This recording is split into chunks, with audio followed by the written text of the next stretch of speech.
Fala família Evangelho em Movimento, beleza? Hoje, capítulo 8 do livro de Atos, musiquinha dele, Thiago.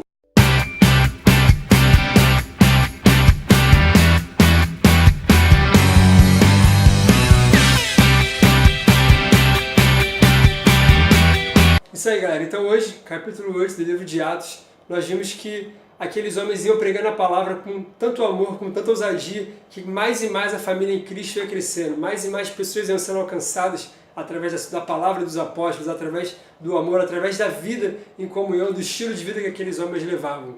E aí a Bíblia diz que Filipe ia pregando de cidade em cidade e pessoas eram alcançadas, homens eram libertos, famílias eram ganhas para o reino de Deus, e mais o reino ia crescendo e mais ia se pregando a palavra de Deus. E a Bíblia fala que começa uma grande perseguição contra esse povo, liderada por Saulo, que nós já vamos falar sobre ele amanhã, no capítulo 9. E aí aquele homem começa a perseguir a igreja e diz que esse povo, essa família que cada vez mais crescia, começou a se dispersar, exceto os apóstolos que ficaram por ali. Só que o fato deles se dispersarem aparentemente foi algo ruim, a perseguição aparentemente foi algo ruim. Só que não, Deus não perde o controle de nada, isso foi algo que foi bom para o reino. Por quê? Porque onde aqueles homens iam passando, conforme eles iam caminhando nas suas peregrinações, eles iam pregando a palavra de Deus, eles iam levando, eles iam falando de Jesus, eles iam falando desse novo amor, dessa nova oportunidade que teve através da morte de Jesus Cristo. E quanto mais aqueles homens iam caminhando pelas cidades, de repente, aleatoriamente, mas que iam caminhando, eles iam pregando, eles levavam consigo uma identidade, eles levavam consigo a palavra do Senhor, eles levavam consigo o amor pela obra de Jesus Cristo. E a Bíblia diz que eles iam ganhando cada vez mais pessoas. Pessoas eram libertas, pessoas eram alcançadas, pessoas eram restauradas, demônios eram expulsos daquelas pessoas. E aqueles homens incendiados pelo amor de Deus estavam fazendo a diferença no seu tempo, estavam fazendo a diferença na sua cidade, na sua geração, enfim, com uma situação que aparentemente seria ruim. Aparentemente nós julgaríamos que a perseguição era algo ruim, mas não, era algo que fazia parte do propósito de Deus para que a sua palavra fosse pregada. E aí eu vou ler agora a segunda parte do texto, que ela fala que Filipe é enviado em missão. E aí vamos lá na Bíblia. Vamos lá, versículo 16 ele diz assim: Mas o anjo do Senhor falou a Filipe dizendo: Levanta-te, vai em direção do sul pelo caminho, e desce de Jerusalém a Gaza, o qual está deserto. E ele foi, e eis que um etíope, eunuco, mordomo Mó de Candace, rainha dos etíopes, o qual era superintendente de todos os tesouros, e tinha ido a Jerusalém para adorar, e regressava, sentado no seu carro, e lia o profeta Isaías. Disse o Espírito a Filipe: Vai até ele e junta-se ao carro. E correndo Filipe, ouviu que lia o profeta Isaías e disse: Por acaso você está entendendo o que você está lendo? E ele respondeu: Como eu vou entender se não tem ninguém para me ensinar? E rogou Filipe que ele pudesse subir no carro e se sentasse ali com ele. Ora, a passagem da escritura que estava lendo era essa: Foi levado como ovelha ao matadouro, e como está mudo o cordeiro diante do que o tosquia, assim ele não abriu a sua boca. Na sua humilhação foi tirado o seu julgamento. Quem contará a sua geração? Porque a sua vida é tirada da terra. Respondendo o eunuco a Filipe disse: Rogo-te, de quem diz isso o profeta? De si mesmo ou de outro alguém? Então Filipe tomou a palavra e começaram por esta escritura, anunciando Jesus para aquele homem. E indo eles caminhando, chegaram a um lugar onde havia água, e disse o eunuco: Eis aqui água, que impede que eu seja batizado? E disse Filipe: É lícito, se crês todo o teu coração. E respondendo ele disse: Creio que Jesus é o Cristo, o Filho de Deus. Então mandou parar o carro e desceram ambos a água, tanto Filipe como o eunuco, e Filipe o batizou.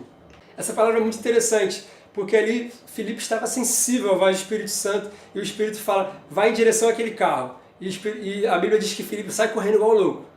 E ele vê aquela caravana, ele vê aquele carro e chega até aquele homem. E a Bíblia fala que aquele homem ele não era um homem qualquer. Aquele homem ele era um líder da rainha, e certamente ele não estava ali sozinho no seu carro. Certamente ele devia estar com outros carros, com segurança, com todo o aparato. Mas como o Espírito já estava movendo aquele ambiente, ele permitiu que Filipe chegasse até aquele homem, e Filipe, correndo, o cara de carro, Filipe conseguiu ouvir que ele lia o livro do profeta Isaías, e ainda assim, ele vai e chega e fala: Pô, você está entendendo o que você está lendo? E correndo aquele homem: Pô, não estou entendendo, ninguém me explica. E ele correndo: Pô, será que eu posso subir no carro para explicar? E aquele homem fala: Claro, pô, sobe aí. E aí ele sobe, Filipe vai explicando ali para ele, e eles de repente chegam num lugar que tem uma poça de água.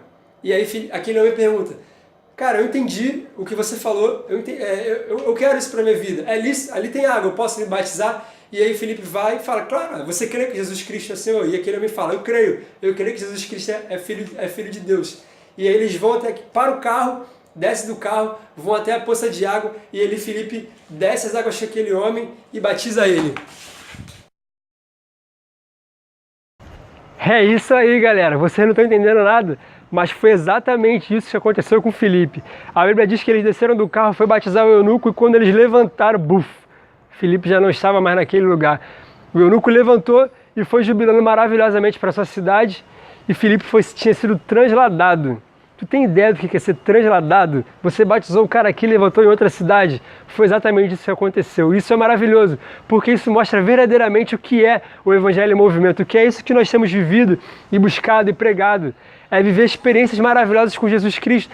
E a gente vê que existia uma necessidade tão grande, uma demanda tão grande de pessoas para pregar a palavra, que aquele homem, Filipe, quando acabou de batizar o eunuco, de fazer a missão ali, o Espírito já levou ele para outra cidade para que ele continuasse o trabalho. E é isso que o Espírito Santo espera de nós nos dias de hoje, que nós possamos estar com a nossa vida 100% de preferência dedicada para a sua obra. Ainda que você não vá viver o dia inteiro pregando, mas que a sua vida possa ser uma referência, que onde você estiver você possa levar a palavra, você possa ser alguém que é o reino de Deus naquele lugar, para que você possa viver essas experiências. Imagina você ser transladado, você pregando no BRT, daqui a pouco você está no culto jovem, daqui a pouco você está na tua igreja. Olha que coisa maravilhosa. Os cientistas tentam fazer isso há anos.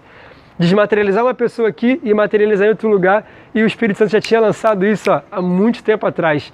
O Evangelho de Jesus Cristo, o reino de Deus, é poder. Que possamos tomar posse desse poder, que possamos vestir essa camisa e continuarmos buscando isso, buscarmos ser ferramentas úteis para o Espírito Santo em todo o tempo, para que a nossa vida possa ser eficaz, para que a nossa vida possa levar o reino de Deus em todo o tempo, aonde quer que estejamos. E esse foi o capítulo 8. Amanhã estamos de volta com o capítulo 9 e que Deus abençoe muitíssimo a sua vida e que você possa desafiar o Espírito Santo para que você possa viver esse evangelho de poder. Em nome de Jesus. Valeu, galera!